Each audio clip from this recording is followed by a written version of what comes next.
when a candidate or a leader of a party says something on the record in an election campaign at a hustings like this, that has a real impact on what they do in government or in opposition. It sets the agenda for how they'll behave over the next 5 years potentially before the next election. So it's really important to get those commitments on the record and to get often the warm words that we hear about local shops translated into real policies that can be implemented in government and make a difference to your business. I think business rates, as you know, is a major concern. Considering the revision of revaluation and everything else, has now had a, not exaggerating, a very catastrophic impact on a lot of the community stores up and down the country. And I think communities are holding a lot of people together, and I think that's very critical, and we need to take a much more holistic view. 8 years ago, I invested nearly £900,000 to keep alive a petrol station shop in a small village. At the time, my rates were £1,000 a month. As of April the 1st, 2017, they are now £5,000 a month.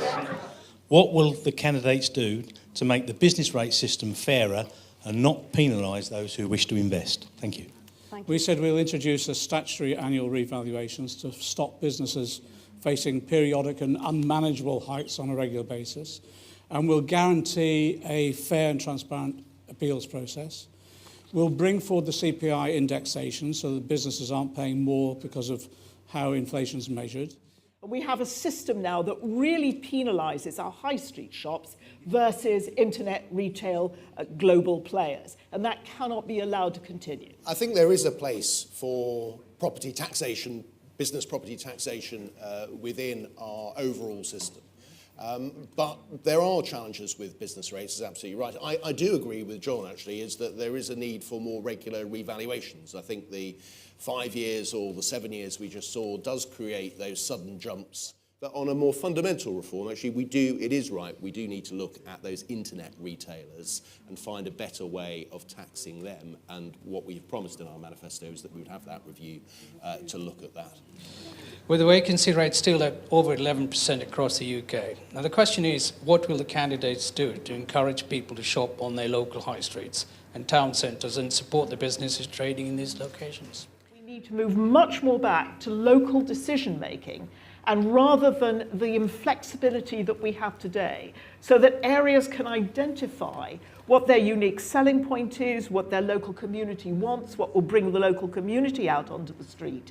And particularly, I think a key part of that is the vitality of the independent, small, that's a store owner who responds to that local community because they are embedded and part of it. I think there is something in what Susan's saying about empowering local authorities in this area. So in the context of business rates, for example, the discretionary sums that local authorities are getting, which they can use in terms of helping those hit by business rates. But actually we've given more flexibility to local authorities generally in terms of offering business rates discounts.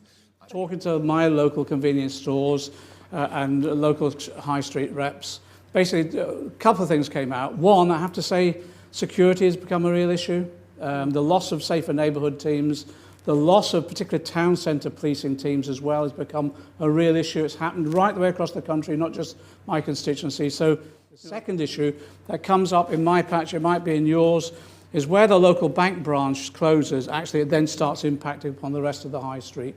So we've said very clearly, we are saying to the banks, you will not be allowed to close a local branch unless you can demonstrate there's no real need and unless there's been a proper consultation.